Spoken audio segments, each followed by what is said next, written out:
Good afternoon. I've today left hospital after a week in which the NHS has saved my life, no question. It's hard to find words to express my debt, but before I come to that, I want to thank everyone in the entire UK for the effort and the sacrifice you have made and are making. When the sun is out and the kids are at home, when the whole natural world seems at its loveliest and the outdoors is so inviting, I can only imagine how tough it has been to follow the rules on social distancing.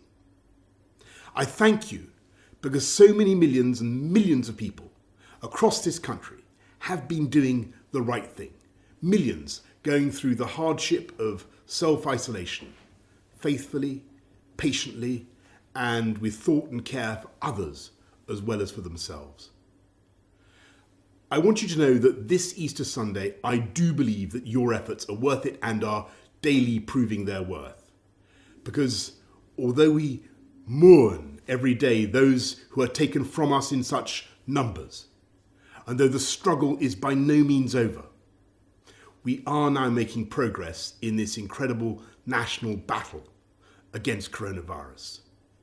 A fight we never picked against an enemy we still don't entirely understand. We're making progress in this national battle because the British public formed a human shield around this country's greatest national asset, our National Health Service. We understood and we decided that if together we could keep our NHS safe, if we could stop our NHS from being overwhelmed, then we could not be beaten, and this country would rise together and overcome this challenge as we have overcome so many challenges in the past. In the last 7 days, I have, of course, seen the pressure that the NHS is under. I've seen the personal courage, not just of the doctors and nurses, but of everyone, the cleaners, the cooks, the healthcare workers of every description, physios, radiographers, pharmacists, who have kept coming to work, kept putting themselves in harm's way, kept risking this deadly virus.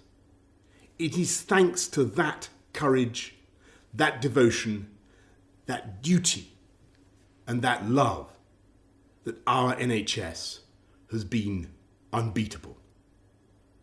I want to pay my own thanks to the utterly brilliant doctors, leaders in their fields, men and women, but several of them for some reason called Nick, who took some crucial decisions a few days ago, for which I will be grateful for the rest of my life. I want to thank the many nurses, men and women, whose care has been so astonishing. I'm going to forget some names, so please forgive me, but I want to thank Poling and Shannon and Emily and Angel and Connie and Becky and Rachel and Nikki and Anne.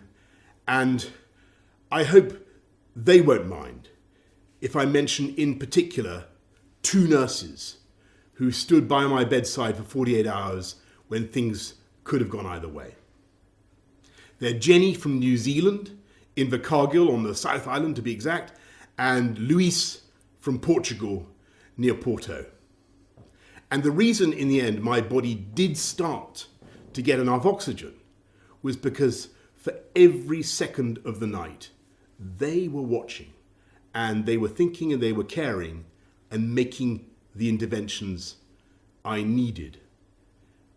So that is how I also know that across this country, 24 hours a day, for every second of every hour, there are hundreds of thousands of NHS staff who are acting with the same care and thought and precision as Jenny and Luis.